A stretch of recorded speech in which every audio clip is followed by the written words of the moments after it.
Hello my dear students. बच्चा लोग कैसे हो? मैं हूँ professor Vinay More and you are most welcome in digital Eklavya engineering. Guys, we are learning dynamics of machinery and there is a second module is a static and dynamic force analysis. Okay, अगर if you are in a textbook or TechMax then please open it, एक बार check करो और उसका weightage भी check करो। I am sure इसको देखने के बाद most of the students decide करते कि इतना लेंदी, इतना वास्ट मैं क्यों करूं सिर्फ 10 से 12 मार्क्स के लिए, इससे अच्छा तो मैं उसको स्किप कर दूं। ओके, बट गाइस ये काफी सिंपल चैप्टर है। क्यों सिंपल है? क्योंकि मैं आपको बोल रहा हूँ आपको हार्डली 3 to 4 न्यूमेरिकल्स करने हैं और 2 डेरिवेशन करने हैं, एक छोटा सा थ्योरी क्वेश्चन 5 मार्क्स के लिए और एक न्यूमेरिकल्स इसके ऊपर डेफिनेटली आता है। तो क्वेश्चन नंबर 1 में और बिटवीन 2 to 6 ये क्वेश्चन जरूर रहेगा, तो इसको स्किप करने की बिल्कुल जरूरत नहीं है। ये 10 से 12 मार्क्स आपकी वीकनेस नहीं, आपकी स्ट्रेंथ बनेगी। Okay, so without wasting time, let's start.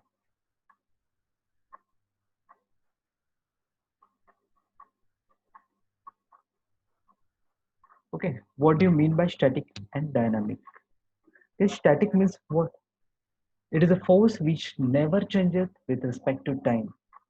जो वक्त के साथ कभी बदलता नहीं वो होता है स्टैटिक। तो वक्त के साथ क्या बदलता नहीं है? There is a gravitational force. Its own weight. So W is equal to mg is nothing but static force. उसका मास, उसका वेट, उस बॉडी का वेट कभी चेंज नहीं होगा, तो वो होगा static force. And what about dynamic force? बचपन में मम्मी ने सिखाया होगा Newton's law, F is equal to MA, F is equal to MA. तो एफ क्या होता है? That is a dynamic force, inertia force. M for mass and A for acceleration.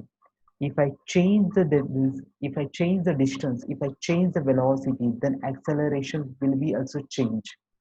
तो acceleration change होगा तो it will become variable force or it is a nothing but dynamic force. Got it? Static force means its own weight, its own mass, and dynamic force means inertia force. F is equal to ma.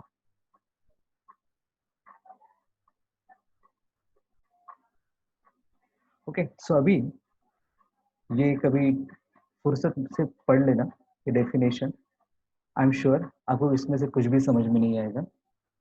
यहाँ पे बोला क्या है basically, यहाँ पे अगर मैं inertial forces को निग्लिजिबल कंसीडर करता हूँ as compared to static force, then it is called as static force analysis. ये मेरा शॉर्टकट है। अगर यहाँ पे डायनेमिक फोर्सेस निग्लिजिबल है, यहाँ पे इनर्शियल फोर्सेस निग्लिजिबल है, then it is called as static force. If I consider inertia forces as well as static forces, then it is called as a dynamic force analysis. Okay, second, तो ये rigid body क्या होता है, inertia force क्या होता है? Inertia force मैंने already बोल चुका हूँ आपको। इनर्शिया फोर्स क्या होता है? F is equal to MA. तो F is equal to minus M F लिखा है। माइनस indicate deacceleration, F indicates linear acceleration.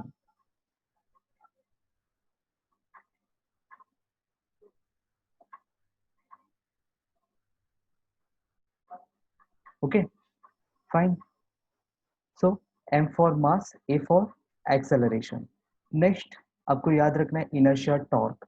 Torque का अगर फॉर्मूला पता होता है तो क्या है? Torque is equal to I alpha, I for mass moment of inertia. Guys force का कन्वर्जन है टॉर्क में, एम का conversion mass moment of inertia में, एंड एक्सेलरेशन का कन्वर्जन है एंगुलर एक्सेलरेशन में अल्फा में। So torque is equal to I alpha. बस इतना फॉर्मूला याद रखना, don't go in a depth. Next है mass moment of inertia. Okay, this is a rigid body and we are considering n number of particles, n number of particles m1 m2 up to mn तक। उसका reference axis से उसका distance है k1 k2 k3 and up to kn। Okay, so यहाँ पे उन्होंने क्या किया, एक डेरिवेशन सॉल्व किया हुआ है। So total mass of rigid body मुझे निकालना है, तो मुझे इसका क्या करना पड़ेगा? एडिशन करना पड़ेगा सबके मास मोमेंट ऑफ इनर्शिया का। So m1 k1 square plus m2 k2 square plus m3 k3 square up to mn kn square. Okay, so up to m n k n square. So finally आपको मिलेगा i is equal to M K square. So guys ये derivation कभी आता नहीं है but आपको पता होना चाहिए। So k is the radius of gyration.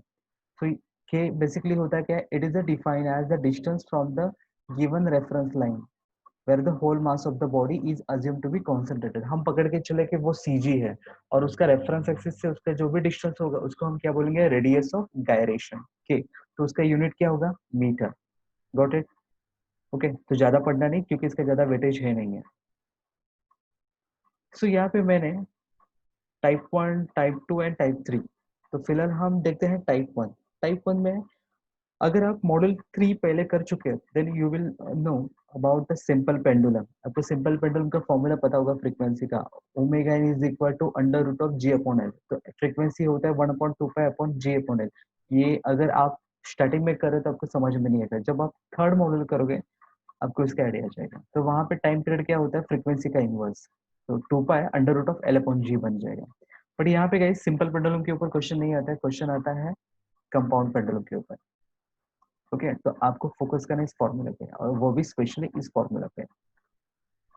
तो यहाँ पे बेसिकली टीपी होता है 2π under root of K square plus L square upon G L. तो आपको ये फॉर्मूला क्या करना है, रट्टा मारना है, बाहर करना है। के for radius of gyration, L for length. तो यहाँ पे देखो न्यूमेरिकल को आइडेंटिफाई कैसे करोगे, this is a connecting rod having a small and having a big end. तो स्मॉल एंड को सफिक्स में 1 यूज करता हूँ, तो उससे रिलेटेड जो भी पैरामीटर्स है L1 R1 and what about big M2, तो उसको L2 R2। तो this point indicates CG, this point indicates CG। तो CG से उसका centre that is L1, big and का L2। फिलहाल इतना समझो काफी है। ओके, सो बेसिकली यहाँ पे आई कहाँ से आता है, पूरे बॉडी का मास मोमेंट ऑफ इनर्शिया कहाँ से मुझे मिलेगा, I is equal to M K square. तो एम का यूनिट है केजी, के का यूनिट है मीटर, मीटर स्क्वायर। एंड आपको न्यूमेरिकल में इसका टोटल लेंथ गिवन होता है। तो L1 प्लस L2 वो वैल्यू आपको क्या होगी, गिवन होगी। सो बस इतना स्टेप्स आपको यूज करना है, न्यूमेरिकल सॉल्व करना है। So let's see.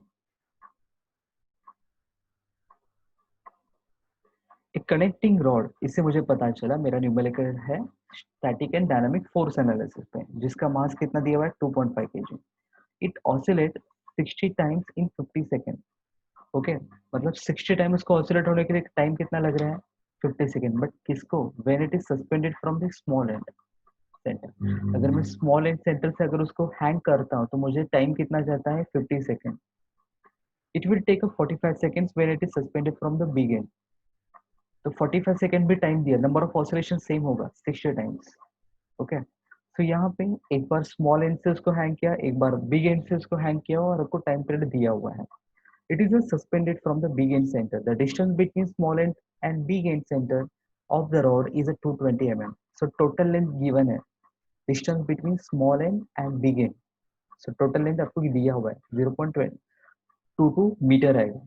Find the position of CG. CG का पोजीशन कहाँ से मिलेगा, L1 and L2 find out करना पड़ेगा आपको। End moment of inertia of the connecting rod आपको क्या निकालना है, आई फाइंड आउट करना है। ओके, सो गिवन डेटा क्या क्या है, मास दिया हुआ है 2.5 kg और L1 L2 आपको दिया है 220 mm। बट मुझे mm में कोई इंटरेस्टेड नहीं है, I am interested in metre, so 0.22 metre. Okay, तो यहाँ पे अभी इसका इंपॉर्टेंस आपको नहीं समझेगा। यहाँ पे क्या किया, L1 या तो फिर L2 के फॉर्म में आप उसको कन्वर्जन कर सकते हो, बट इसका यूज कहाँ पे होगा, वो तो नीचे न्यूमेरिकल में होगा। सो फिलहाल ये आपको समझेगा नहीं क्यों किया है करके। तो देखते हैं। ओके, सबसे पहले आपको क्या दिया है, 2 टाइम पीरियड दिए हुए हैं। Okay, small end big end. तो स्मॉल एंड का टाइम पीरियड था 50 सेकेंड फॉर 60 ऑसिलेशन और बिग एंड का था 45 सेकेंड फॉर 60 ऑसिलेशन। देखो टाइम पीरियड का यूनिट होता है सेकेंड, 50 सेकेंड तो सेकेंड डिवाइड बाय साइकिल। तो मुझे क्या मिला, 0.833 सेकेंड पर cycle. Similarly for big and के लिए मैंने TP2 बोलूंगा, स्मॉल के लिए 1 बोलना है, बिग के लिए 2 बोलना है।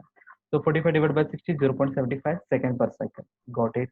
2 टाइम पीरियड दिया है तो अभी आपको क्या करना है, टाइम पीरियड का फॉर्मूला यूज करना है। क्या था टाइम पीरियड का फॉर्मूला, 2π इज इक्वल टू के under root of K square plus L square upon G L. ये फॉर्मूला अभी आपको यूज करने का समय आ चुका है।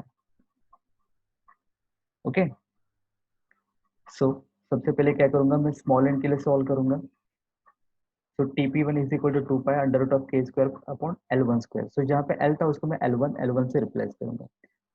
TP1 आपको पता है, के एल कुछ भी नहीं पता है, तो डिवाइड करो 2 पाई से, सो यू विल गेट 0.1326। फिर क्या करना है, स्क्वायर करना है, और फिर उसको एनी हो ना के स्क्वायर के फॉर्म में लाके छोड़ दो। K square is equal to something in the form of L1। ये आपको स्टेप्स क्या करना है, रिपीट करना है। तो ये सब कुछ किया मैंने के स्क्वायर फाइंड आउट करने के लिए। सिमिलरली आपको क्या करना है, TP2 फाइंड आउट करना है। Okay, so just wait.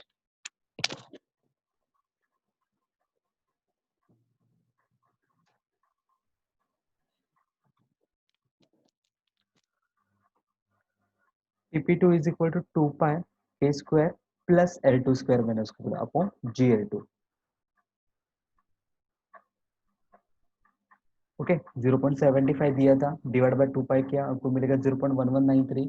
Again इसको एनी हाउ सॉल्व करो और के स्क्वायर के फॉर्म में लाओ। पहला इक्वेशन मुझे L1 के फॉर्म में मिला, सेकंड मुझे L2 के फॉर्म में मिला। देखो दोनों इक्वेशन का LHS क्या है, सेम है। सो इक्वेटिंग इक्वेशन 1 एंड 2, तो आपको ये मिलेगा। बट गाइज इस इक्वेशन में L1 भी अननोन है, L2 भी अननोन है, क्या दोनों एट अ टाइम सॉल्व होगा? सेम इक्वेशन दो अननोन के साथ सॉल्व होगा क्या? नहीं होगा। तो वहां पे आपको क्या करना पड़ेगा, कन्वर्जन करना पड़ेगा। सो मैं क्या करता हूँ, L2 इज इक्वल टू, ये यहाँ पे प्लस था वहां पे जाके माइनस होगा, सो 0.22 माइनस L1। सो जहां जहां पे L2 है मैं उसको रिप्लेस करूंगा इससे 0.22 L1 से। तो पूरे इक्वेशन में एक ही अननोन होगा, that is L1। Okay, so यहाँ पे गलती से भी गलती मत करना और L1 फाइंड आउट करना। MM में कोई लिखने की जरूरत नहीं है। ओके, सो जैसे आपको L1 मिल जाएगा तो आप क्या करोगे, वापस से इस इक्वेशन में पुट करोगे और क्या फाइंड आउट करोगे, L2 फाइंड आउट करोगे। सो हो गया आपका, कॉन्ग्रेचुलेशन, आपका फर्स्ट आंसर सॉल्व हो गया। L1 पता चल गया, मतलब CG का डिस्टेंस पता चला from big end and small end. Next आपको बोला था रेडियस ऑफ गायरेशन। तो रेडियस ऑफ गायरेशन कहाँ से आएगा? गाइस रेडियस ऑफ गायरेशन के इक्वेशन हम ऑलरेडी निकाल चुके हैं। This equation K square is equal to 0.1725 L1 minus L1। तो यहाँ पे L1 का वैल्यू पुट करो, के स्क्वायर फाइंड आउट कर सकते हो। या तो फिर कोई बच्चा इस इक्वेशन में L2 का वैल्यू पुट करेगा 0.175 L1, सॉरी ये ऊपर वाला इक्वेशन 0.1396 L2, तो यहाँ पे भी L2 पुट करो, तो भी आपको मिलने वाला के क्या रहेगा, सेम रहेगा। तो ऐसे करके आपको क्या मिलेगा, के स्क्वायर नहीं चाहिए, आपको के निकालना है। तो सेकंड आंसर भी सॉल्व हो गया।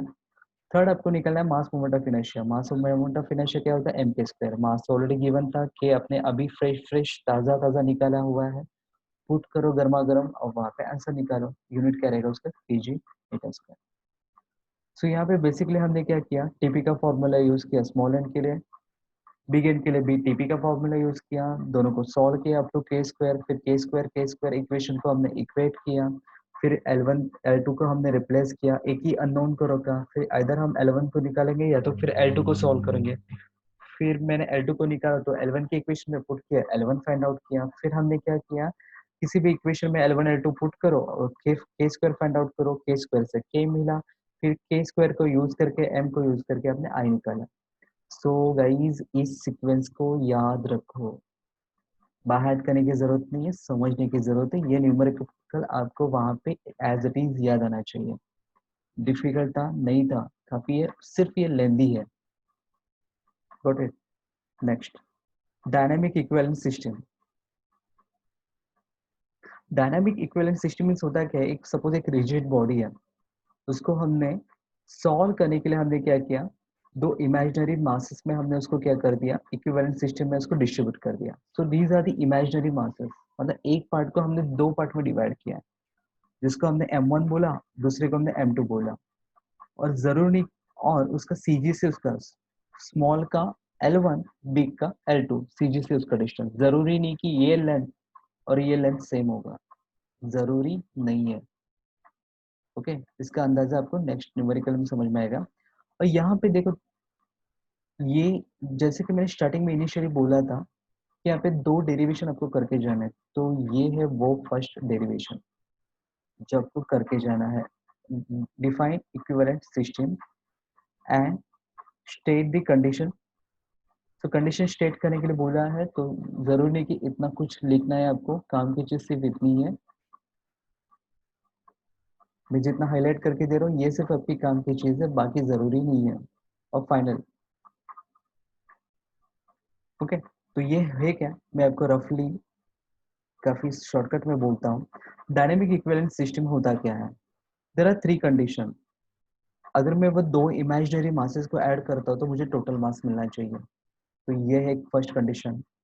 अगर मैं कपल को कंसिडर करता हूँ, यहाँ पे मास कंसिडर किया इनटू L1, तो M1 L1 should be balance bye M2 L2। मतलब जैसे कि एक कपल ने दूसरे कपल को क्या कर दिया, न्यूट्रल कर दिया।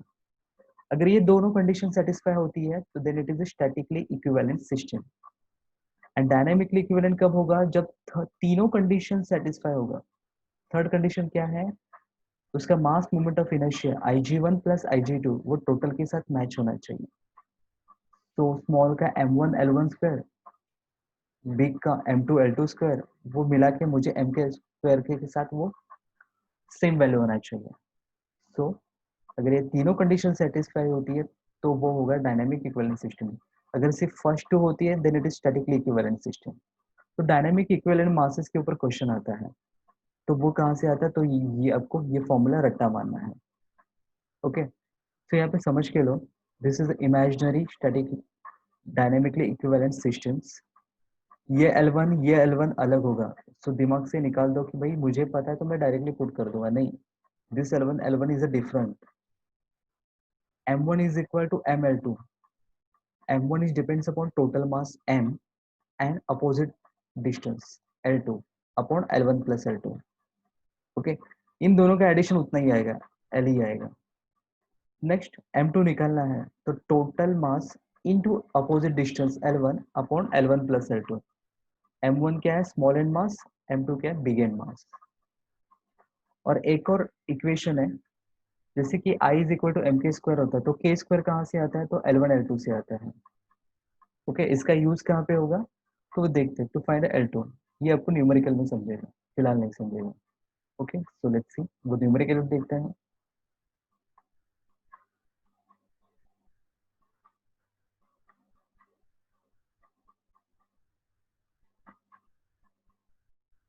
Okay, the following data relates to current connecting rod. Connecting rod बोला तो समझ जाना है static and dynamic force analysis. Mass दिया हुआ है 50 kg, distance between bearing centres, okay, total length दिया हुआ है 900 mm, diameter of big end, guys ये अलग है, डायमीटर गिवन नहीं था, इस बार डायमीटर गिवन है, तो क्या करना है, छोटा सा चेंज करना है, वो देखते हैं न्यूमेरिकल में। तो बिग एंड का डायमीटर दिया है तो मुझे बिग एंड का रेडियस मिलेगा जिसको मैं R2 बोलूंगा। And diameter of small and दिया है तो मुझे क्या मिलेगा, स्मॉल रेडियस मिलेगा जिसको मैं R1 बोलूंगा। Time oscillation between when suspended 1.7 second from big end, तो बिग एंड का टाइम दिया हुआ है 1 सेकेंड, मीन्स क्या दिया है, TP2। Time oscillation when suspended from the small and, तो स्मॉल एंड का TP1। तो दो टाइम पीरियड दिया हुआ है, फाइंड आउट क्या करना है, रेडियस ऑफ गायरेशन मीन्स के फाइंड आउट करना है। The centre of mass perpendicular to the plane of oscillation, in short आपको क्या फाइंड आउट करना है पता है, the centre of mass perpendicular to the plane of the, तो यहाँ पे L1 L2 फाइंड आउट करना है। The moment of inertia I आपको फाइंड आउट करना है। And the dynamic equivalent system of the connecting rod compromising two masses at the one end, यहाँ पे इंपॉर्टेंट है, two masses one end, one at the small end bearing.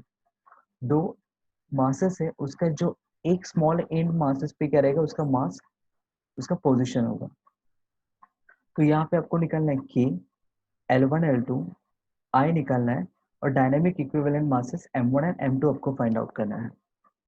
Okay, तो यहाँ पे मैंने जो रेडियस दिया था तो उसके वजह से क्या होगा, देखो मास तो दिया हुआ है 50 kg, डिस्टेंस टोटल दिया हुआ है 900 मीटर।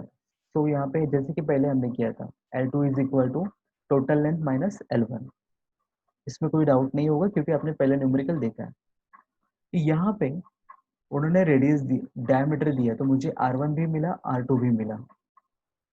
ओके, तो इसको कैसे यूज करते हैं वो देखते हैं। इस यहाँ पे L1 डैश, डैश देख के बच्चा डर जाता है, भाई हमसे तो सिंगल सॉल्व नहीं होता, ये डैश को कहाँ से सॉल्व करें। ये डैश क्या इंडिकेट करता है, ये टोटल लेंथ L1 और उसका छोटा सा वो रेडियस R1। तो L1 dash is equal to क्या रहेगा, L1 plus R1। Okay, R1 तो आपको पता है, सिमिलरली आपको क्या फाइंड आउट करना है, L2 dash is equal to L2 plus R2, वो भी आपको पता है। बट L2 क्या है, L2 हमने ऑलरेडी देखा है, L2 क्या है 0.9 माइनस L1 है, तो वहां पे पुट करो, L2 को रिप्लेस करो, फिर 0.9 plus 0.05 you will gate 0.75 L1। So this is a wrong solve, ये रॉन्ग सॉल्व है, इसको सॉल्व करना पड़ेगा। ओके, प्रिंटिंग मिस्टेक यहाँ पे हुआ है, सो एक बार इसको सॉल्व करके देखो। नेक्स्ट स्टेप्स क्या करना है, आपको टाइम पीरियड दिया हुआ है, स्मॉल का टाइम पीरियड दिया है तो आपने फॉर्मूला यूज किया, TP is equal to 2 pi under root of K square plus L1 dash का स्क्वायर बोला G upon L1 dash. Okay, फिर L1 डैश आपको पता है वो आपने पुट कर दिया, फिर अच्छे से टाइम पास करते करते आपने सॉल्व किया और K square is equal to something in the form of L1 निकाला। सिमिलरली अभी आपको क्या करना है, टीपी2 के लिए टाइम पास 2 करना है आपको 1.7 सेकेंड। तो यहाँ पे L2 के फॉर्म में था, फिर L2 हम ऑलरेडी निकाल चुके थे इन द फॉर्म ऑफ L1, वो पुट किया, स्क्वायर ऑन बोथ साइड किया, फाइनली क्या निकाला, K square is equal to something. Okay, so L H S क्या है, सेम है, इक्वेट बोथ इक्वेशन, तो आपको क्या मिलेगा, ये इक्वेशन मिलेगा। अभी यहाँ पे भी काफी पेशेंस के साथ उसको सॉल्व करो, यहाँ पे अननोन क्या है देखो, L1 ही अननोन है, सो you will gate L1, L1 आपको मिला 0.34 मीटर। जैसे L1 मिला, आप ऊपर यहाँ पे पुट कर दो इस इक्वेशन में, 0.9 माइनस L1 था, सो L1 पुट कर दो, you will gate L2। Got it, same procedure. Next, L1 पता है, L2 पता है, और हमें के स्क्वायर का फॉर्मूला पता है। ओके, सो यहाँ पे जो L1 या तो फिर L2 है, तो किसी भी ऊपर के इक्वेशन में पुट कर दो। देखो यहाँ पे इक्वेशन 2 है जहाँ पे L1 की जरूरत है, L1 पुट कर दो, के स्क्वायर निकालो, या तो फिर कोई बच्चा यहाँ पे L2 पुट करेगा, के स्क्वायर निकाला तो भी चलेगा। तो एनी हो आपको क्या निकालना है, के स्क्वायर निकालना है, और के का स्क्वायर रूट में डाल दो, आपका फाइनल आंसर के। तो दो चीजें सॉल्व हो गई। तीसरा उन्होंने पूछा था mass moment of inertia M K square, M पता है, के पता है, find out I.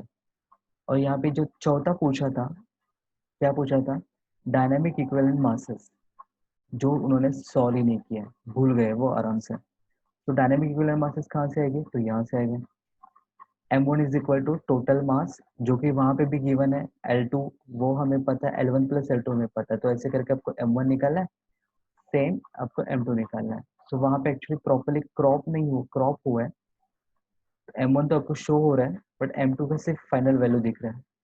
So guys एक बार इसका प्रैक्टिस करो। ओके, सिंपल है, रट्टा मारना है, दो तीन फॉर्मूलाज है। ओके, सो अभी तक हमने ये फॉर्मूला यूज किया, ये फॉर्मूला यूज किया, ये फॉर्मूला यूज किया, और फिर उसके बाद हमने क्या यूज किया, ये दोनों फॉर्मूलाज यूज किए, ये फॉर्मूला को भी अभी यूज करना बाकी है, बस दैट्स इट। इतना बताए तो भी काफी होगा। Next, the connecting rod of a gasoline engine is a 300 mm long. Okay, total length दिया हुआ कितना, 300 mm, so 0.3 metre. It has a mass of 15 kg, m दिया हुआ है 15 kg। Mass moment of inertia 7000 kg mm square, mm square है, 10⁻³ का square means 10⁻6 metre square आएगा। तो 7000 into 10⁻6 means 7 into 10⁻³ kg metre square आना चाहिए यहाँ पे। तो आपको क्या दिया हुआ है, आई दिया हुआ है। Its centre of gravity is at 200 mm from the small end, CG small end से 200 mm दूर है, मीन्स क्या दिया हुआ है, L1 दिया हुआ है। Determine dynamic equivalent two masses, m1 निकालना है, m2 निकालना है। If one of the mass is located at a small end centre, तो उसमें से एक जो मास है वो कहाँ पे है, स्मॉल एंड सेंटर पे है। ओके, मैं स्मॉल एंड सेंटर पे, यहीं पे है उसका पोजीशन। ओके, सो जैसे, तो यहाँ पे आपको क्या निकाला, m1 निकाला है, आपको m2 निकालना है, तो आपको सामने ये फॉर्मूला सबको पता होगा। मास तो दिया है कि आपको L2 पता है, कि आपको L1 पता है, L1 तो पता है, L1 तो गिवन है, कितना गिवन है, 0.2 मीटर, बट L2 नहीं पता है, तो L2 कहाँ से आएगा, तो यहाँ से आएगा, के square is equal to L1 L2, तो के स्क्वायर कहाँ से आएगा, आपको आई दिया हुआ है, आपको m पता है, I is equal to M K square करके के स्क्वायर आपको निकाल के लेना है, वो के यहाँ पे यूज करना है, L1 पता है, यू विल गेट L2। तो के स्क्वायर पता है, L1 L2 पता है, सब कुछ वैल्यूज यहाँ पे पुट कर दो, फाइनल आंसर निकालो। तो ये जो न्यूमेरिकल है वो क्वेश्चन नंबर 1 में 5 मार्क्स के लिए आ सकता है। ओके, तो थोड़ा सा अलग correction couple. Basically correction couple का होता क्या है, इसके ऊपर जैसे कि मैंने बोला था कि 2 थ्योरी क्वेश्चन आता है, तो ये थ्योरी क्वेश्चन सेकंड वो है करेक्शन कपल। इसमें आपको क्या करना है, ज़्यादा टाइम पास नहीं करना है, इतनी पढ़ने की भी जरूरत नहीं, और यहाँ पे कुछ कुछ काम की चीज़ लिखी भी नहीं है। ये डायग्राम इंपॉर्टेंट है। ओके, ये connecting rod, small and M1, big and M2, CG। फिर आपको इसको क्या करोगे, डायनामिक इक्विवेलेंट सिस्टम में इसको कन्वर्जन करोगे, M1 and M2, this is L1, this is L2। फिर नेक्स्ट जो है यहाँ पे क्रॉप हुआ है नॉन डायनेमिक इक्विवेलेंट सिस्टम। ये था सेकेंड वाला था डायनेमिक इक्विवेलेंट, ये है non dynamic equivalent, M1 M2। Okay, तो बेसिकली करेक्शन कपल होता क्या है, तो उसका डेफिनेशन यहाँ पे है। मुझे पता है बच्चे इसको क्या करते हैं, स्किप करते हैं, बट इतना डिफिकल्ट नहीं है, कुछ स्टेप्स आपको याद रखने हैं। Okay, this is the definition. The correction couple is a difference between torque required to accelerate non-dynamic equivalent system and torque required to accelerate dynamic equivalent system. Basically ये important है, T1 minus T। T1 क्या है, non dynamic equivalent system का torque minus dynamic equivalent system का torque. ये क्या है, difference जो है, एक नॉन डायनेमिक एक डायनेमिक, इन दोनों का जो टॉर्क का डिफरेंस है वो होता है करेक्शन कपल TC। तो टॉर्क हमें पता है I अल्फा, और जो नॉन डायनेमिक इक्विवेलेंट है उसको बोल दो I1 अल्फा। तो MK² और दूसरे को हम क्या बोलेंगे, MK1²। तो ये डेरिवेशन बस इतना ही करके जाना है, जो मैं हाईलाइट करके दे रहा हूँ। So TC is equal to MK1² minus K² alpha, ये फॉर्मूला काम का है। तो क्योंकि MK² MK², so M common लिया, नॉन डायनेमिक इक्विवेलेंट का K1, डायनेमिक इक्विवेलेंट का K इंटू अल्फा। तो ये फॉर्मूला काम का है। So बस इतना ही लिखना है, वो डायग्राम और ये इतने सारे स्टेप्स आपको करके जाने हैं थ्योरी में। सो यहाँ पे एक नीचे क्वेश्चन है, the connecting rod of an engine has a length 200 metre. Total length दिया हुआ है कितना है, 200 metre. Between the centres it has a mass equal to 2.5 kg। So M 2.5 kg given है। The centre of gravity is at 80 mm from the big end, 80 mm from the big end बोला है। Okay, सो क्या दिया हुआ है, distance दिया हुआ है बिग एंड से, मीन्स L2 दिया हुआ है। The radius of gyration about an axis passing through the centre of gravity, it is 100 mm। Radius of gyration बोला है, तो के दिया है, mm में दिया है, इसका कन्वर्जन 0.1 मीटर आएगा। Find two masses dynamic equivalent system, means M1 M2 find out करना है, जहाँ पे one mass is place at a small end, hint भी दिया हुआ है। और सेकेंड आपको फाइंड करना है करेक्शन का part. If the two masses are placed at the two ends and the angular acceleration means alpha दिया हुआ है 100 रेडियन पर second square clockwise. So let's see, ये भी सेम है। सो M दिया है, K दिया है, अल्फा दिया है, क्लॉकवाइज बोला हुआ है। स्मॉल एंड पे उन्होंने एक डायनेमिक इक्विवेलेंट सिस्टम बोला था, वो मैंने ड्रॉ किया, L1 L2। ओके, और बिग एंड से उन्होंने डिस्टेंस दिया है, बिग एंड से डिस्टेंस दिया है मीन्स 0.8। सो मीन्स यहाँ पे वो डिस्टेंस दिया हुआ है, तो ये कितना आएगा, L1 कितना आएगा, टोटल लेंथ है 0.2 माइनस 0.08, सो आपको यू विल गेट L1।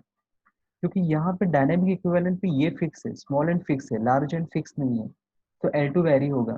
तो यहाँ पे मुझे L1 में यहाँ पे निकाल सकता हूँ, वो L1 मैंने निकाला 0.2 minus 0.08, total length minus 0.08, so I got L2। Okay, so जैसे ही आपको K भी पता है, आपको L1 भी पता है, आप इजीली सॉल्व कर सकते हो। K² is equal to L1 L2, so K को यूज करके L2 भी फाइंड आउट किया। फिर पूछा क्या है, equivalent masses, so M1 is equal to ML2 upon L1 plus L2, सब कुछ पता है। Similarly M2 is equal to ML1 L1 plus L2, solve कर सकते हैं। बट यहाँ पे अलग क्या है, अलग है यहाँ पे L3। L3 क्या है, non dynamic equivalent system. L1 तो फिक्स है, स्मॉल एन तो फिक्स है, वो कुछ चेंज नहीं हो रहा है। पोजीशन किसका चेंज हो रहा है? बिग एन का।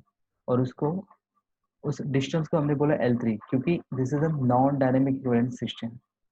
तो अभी क्या करना है? L3 फाइंड आउट करना है। तो L3 कहाँ से आएगा? तो लेट्स सी। तो यहाँ पे L3 जो निकालना है, तो टोटल लेंथ कितना था? L था, माइनस L1 कर दो। टोटल लेंथ आपको पता है वो चेंज नहीं होगा। ओके, वो चेंज नहीं होगा। तो total length L minus L1, you will gate L3। तो L माइनस L1 0.08 मिला। फिर क्या निकालना है? M निकालना है। तो M अपोजिट डिस्टेंस कितना था इस बार? L3 था, upon L1 plus L3। L3 पता है, L1 पता है, मास पता है, you will gate M1। Similarly आपको क्या निकाला है? अभी M2 निकालना है। ML1 L1 प्लस L3 सब कुछ पता है, सॉल्व करो। ओके, फिर उन्होंने एक चीज पूछी थी, ये वाला करेक्शन कपल। करेक्शन कपल का फॉर्मूला क्या है? M K1 square minus K square alpha. Alpha तो उन्होंने गिवन था 100, मुझे K स्क्वायर में यहाँ पे ऑलरेडी निकाल चुका हूँ ऊपर, but I don't know K1। मास तो मुझे पता है, तो K1 कहाँ से आएगा? वही नॉन डायनेमिक इक्विवेलेंट सिस्टम था, तो यहाँ पे K, जैसे कि पहले का फॉर्मूला क्या था? K square is equal to L1 plus L1 into L2। But non dynamic equivalent के लिए क्या आया था? L1 L3, क्योंकि वहां पे डिस्टेंसेस क्या थे? L1 था, L3 था। तो वो आपका नॉन डायनेमिक इक्विवेलेंट का रेडियस ऑफ वेरिएशन आएगा। L1 इंटू L3, L1 पता है, L3 पता है। Okay, so you will get K1। Square root में डाल के उन्होंने फाइनली K1 निकाला। जरूरी नहीं कि डायरेक्टली आप यहाँ पे यूज कर सकते हो जो भी प्रोडक्ट आएगा, क्योंकि K1 से कुछ लेना देना है नहीं हमें। ओके, सो करेक्शन कपल का फॉर्मूला आपको पता था, यूज करो। मास पता है, K1 पता है, K पता है, अल्फा पता है, बट आया अनफॉर्चुनेटली माइनस में, क्योंकि क्लॉकवाइज में मैंने पॉजिटिव में पुट किया था, बट माइनस है, इट मीन्स वो क्या रहेगा? एंटी क्लॉकवाइज रहेगा। इतना सिंपल है। तो एक बार प्रैक्टिस करते जाओ। और अभी के पार्ट में हमने सेकंड टाइप में सिर्फ ये एडिशनल पार्ट देखा।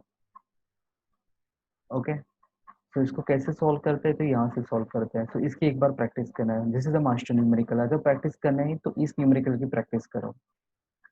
Got it? Is there any doubt? पक्का?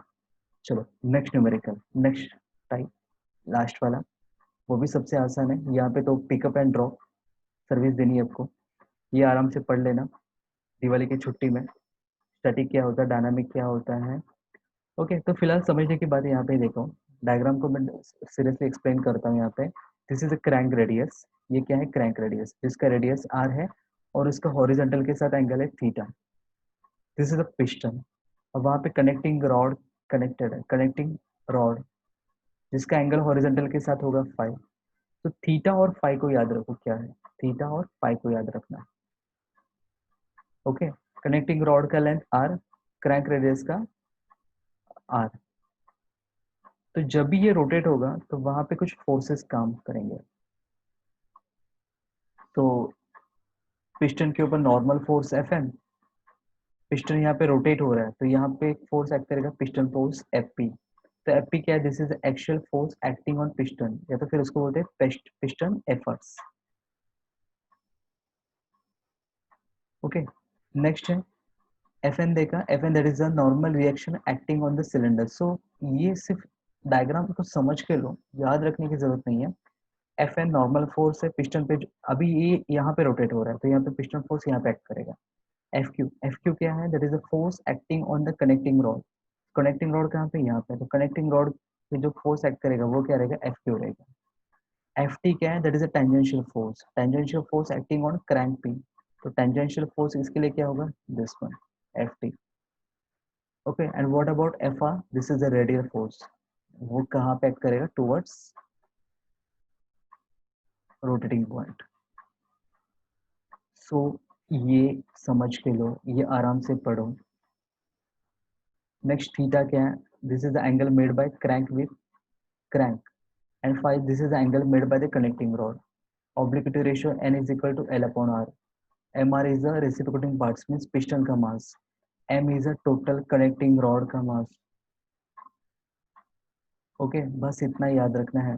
फिर मैंने आपको दिया, ये देखने की जरूरत नहीं है आपको, ये डायग्राम सिर्फ इम्पोर्टेंट है। और ये ऊपर का पार्ट इंपॉर्टेंट है। सिर्फ इसको देख के जाओ, एक बार लिख के प्रैक्टिस करो, बाकी यहाँ पे कुछ देखने की जरूरत नहीं है, नो प्रॉब्लम। ओके, तो यहाँ पे मैंने आपको जो दिया है बस इसी सीक्वेंस को फॉलो करना है। This is a type 3 problems with static force analysis. Gas force, basically force होता क्या है, प्रेशर इनटू एरिया। तो this is the gas pressure into area pi by 4 D square. तो सिलेंडर के अंदर का उसका diameter D, pi by 4 D square उसका एरिया, एंड प्रेशर गैस का इसलिए पीजी। बट पीजी आपको कहाँ से मिलेगा, P1 माइनस P2। तो P1 माइनस P2 कहाँ पे होता है, तो पिस्टन के अंदर दिस इज अ P1 और this is a P2, back pressure बोलते हैं उसको। तो P1 P2, P1 क्या, pressure acting on cylinder cover, and P2 is a crank side, this is a back pressure. तो दोनों का जो नल इफेक्ट रहेगा वो क्या रहेगा, P1 माइनस P2, वही रहेगा आपका पीजे। सो अभी ज्यादा डीप में नहीं जाना है, पीजे आपको कहाँ से मिलेगा, P1 माइनस P2, और ये किलो न्यूटन में दिया जाता है। अगर उसको देखना पड़ेगा, तो अगर ये किलो न्यूटन में पुट करते तो यहाँ पे किलो न्यूटन मिलेगा। यहाँ पे मैंने न्यूटन लिखा है, बट आप उसको 10:3 करके लेना। Okay fine. अभी देखते हैं कि यहाँ पे ना क्या क्या पूछा जाता है। यहाँ पे आपको पूछा जाएगा inertia force acting on piston. तो यहाँ पे ये फॉर्मूला आपको रट्टा मारना है, इसके पीछे कोई डेरिवेशन नहीं है, बस ये आया हुआ है, M R omega square cos theta plus cos 2 theta upon N. Okay, तो एन कहाँ से आएगा, एल अपॉन आर से आएगा, ओमेगा कहाँ से आएगा, 2 पाई अपॉन 60 से आएगा। ओके, तो एम आर आपको दिया जाएगा, क्रैंक रेडियस आपको दिया होगा, एन आपको दिया जाएगा, थीटा भी आपको गिवन रहेगा, ऑब्लिक्विटी रेशियो आपको निकालना है, एंड आपको एफ आई फाइंड आउट करना है। नेक्स्ट यहाँ पे एक फोर्स है, actual force acting on piston. Piston पे कितने फोर्स एक्ट होते हैं, तो कितने फोर्स एक्ट होते हैं। अगर वर्टिकल इंजन है तो एफ जी माइनस एफ आई, गैस प्रेशर को अपोज कौन करेगा, inertia force, this is the internal force, तो वो इसलिए वो माइनस है क्योंकि वो उसको अपोज करेगा। बट वर्टिकल इंजन में होता क्या है, उसका वेट भी, कनेक्टिंग रॉड जो है, ओके, जो रेसिप्रोकेटिंग मास है उसका वेट भी कंसिडर करना पड़ता है, इसलिए वहां पे डब्ल्यू आया, वेट आया। अदरवाइज हॉरिजेंटल इंजन में हम वेट को कंसिडर नहीं करते हैं क्योंकि वो बैलेंस हो जाता है। तो वहां पे सिर्फ बचेगा क्या, F G minus F I. तो ये छोटा सा चेंज है। वेट कब ऐड करोगे, जब वर्टिकल होगा, तो हॉरिजेंटल होगा तो वेट ऐड करने की जरूरत नहीं है, otherwise F G minus F I. तो एफ जी कहाँ से आएगा, तो एफ जी हम ऑलरेडी देखे ऊपर, pi by 4 D square P G करके।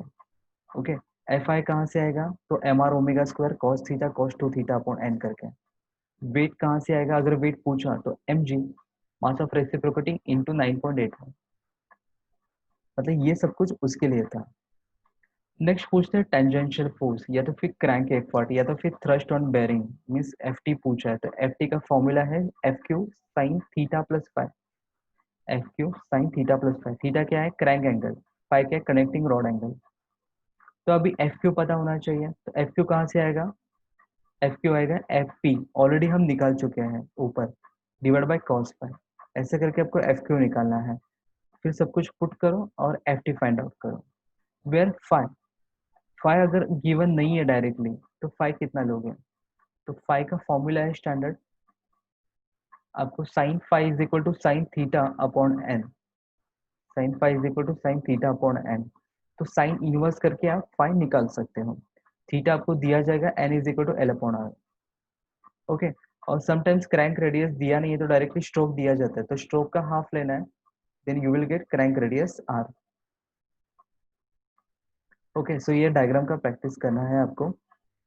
Displacement of A X, piston का डिस्प्लेसमेंट का भी ये फॉर्मूला है, ये भी आपको अनफॉर्चुनेटली रट्टा माना है, काफी सारी चीजें यहाँ पे। टर्निंग मोमेंट, टर्निंग मोमेंट का फोर्स क्या है, turning moment means torque, torque क्या होता है, फोर्स इंटू डिस्टेंस, तो F T tangential force into radius, F T into R. Turning moment है, moment means torque, force into distance, newton metre आएगा। Angular acceleration पूछा तो torque is equal to I alpha होता है, और आपको alpha निकालना है, तो आपको टॉर्क पता होना चाहिए। टॉर्क कहाँ से आएगा, तो यहाँ, टॉर्क कहाँ से आएगा, तो यहाँ से आएगा। पावर आपको दिया जाता है, क्योंकि अगर आपको पता होगा P is equal to omega T, power is equal to omega into torque, तो टॉर्क क्या होगा, पावर अपॉन ओमेगा, तो 2 पाई अपॉन 60। ये बचपन में सीखे हुए फॉर्मूले आज यूज करने का समय आ चुका है। ओके, एक ही न्यूमेरिकल देखते हैं, डरने की जरूरत नहीं, काफी सिंपल है। अब छोटी छोटी बातों का टेंशन लेते हैं। Horizontal gas engine running at 210 RPM, तो आपको आरपीएम दिया है, so you will get omega. It has a bore diameter, so bore means diameter दिया है 220, तो डी दिया हुआ है। अभी यहाँ पे कंफ्यूज मत होना, सिलेंडर का डायमीटर अलग है, क्रैंक का रेडियस अलग है, नहीं तो सब कंफ्यूजन करोगे। सिलेंडर के रेडियस को आप क्रैंक रेडियस डिक्लेयर कर दोगे।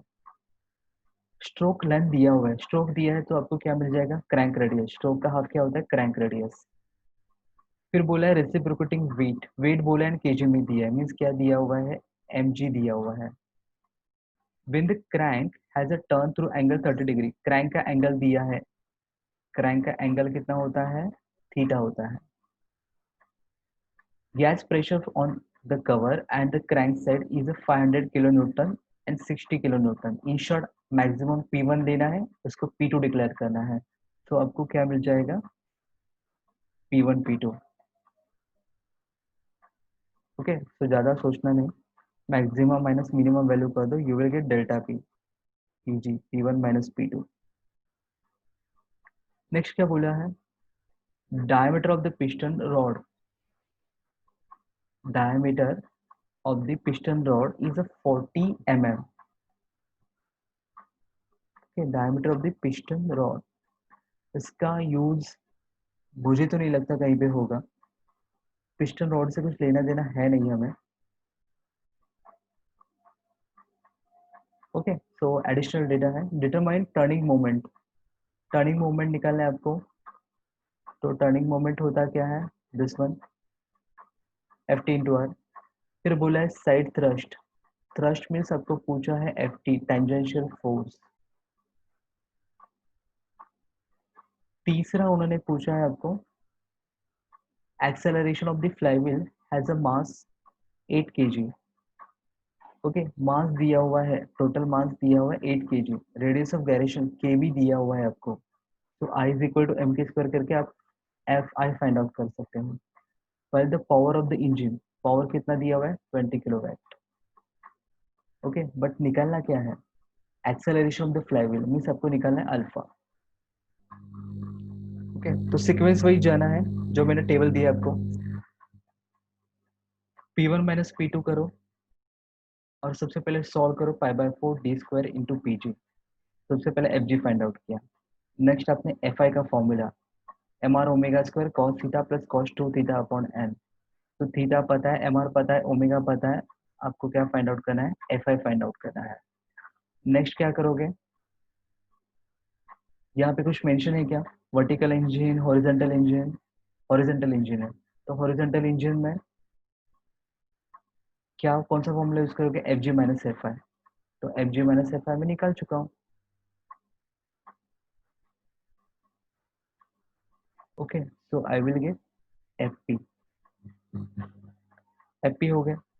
फिर आपको निकालना है एफ क्यू, एफ क्यू क्या है, तो यहाँ पे देखो सीक्वेंस वाइज ही जाना है।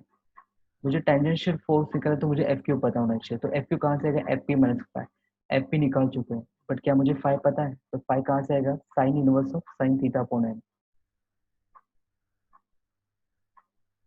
ओके, तो sine theta upon N, but N कहाँ पे है, एन कहाँ पे है, तो यहाँ पे L upon R, crank radius and connecting rod length. यहाँ से करके आप पहले एन निकाल के लोगे, थीटा आपको पता है, you will gate sign inverse करके फाइव निकलेगा। तो सब कुछ यहाँ पे पुट करो, एफ क्यू निकलेगा। ये सब कुछ क्यों किया, मुझे एफ टी का फॉर्मूला था, F Q is equal to sine theta plus five, तो यहाँ पे यूज करके मुझे टेंजेंशियल फोर्स मिला, फर्स्ट आंसर सॉल्व हो गया। फिर मुझे टॉर्क पूछा था, turning moment, F T into R. Okay, so F T into R, R means यहाँ पे क्या है, क्रैंक रेडियस, तो गलती से भी सिलेंडर का रेडियस पुट मत करना, तो you will get F T. Mass moment of inertia, M दिया है, के दिया हुआ है, एम के स्क्वायर करो। नेक्स्ट पावर का फॉर्मूला अगर पता होगा, P is equal to omega T, omega means 2 pi upon 16, तो T चाहिए तो पावर अपॉन मुझे ओमेगा करना पड़ेगा, तो P इंटू 60 डिवाइड बाई 2 पाई, ऐसे करके उन्होंने टॉर्क निकाला।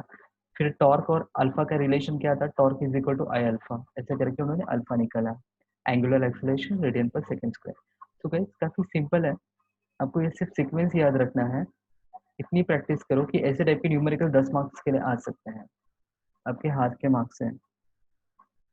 ओके, आई होप आज का ये सेशन क्वाइट लेंदी था बट आपको समझ में आएगा, डोंट वरी। 3 टाइप के न्यूमेरिकल है, 2 डेरिवेशन है। सिर्फ अभी प्रैक्टिस करो, एक बार लिख के प्रैक्टिस करो, एग्जाम में जाने से पहले सिर्फ एक बार पढ़ लो, और ऊपर के जो फॉर्मूले ना उसके एक बार लिख के प्रैक्टिस करो।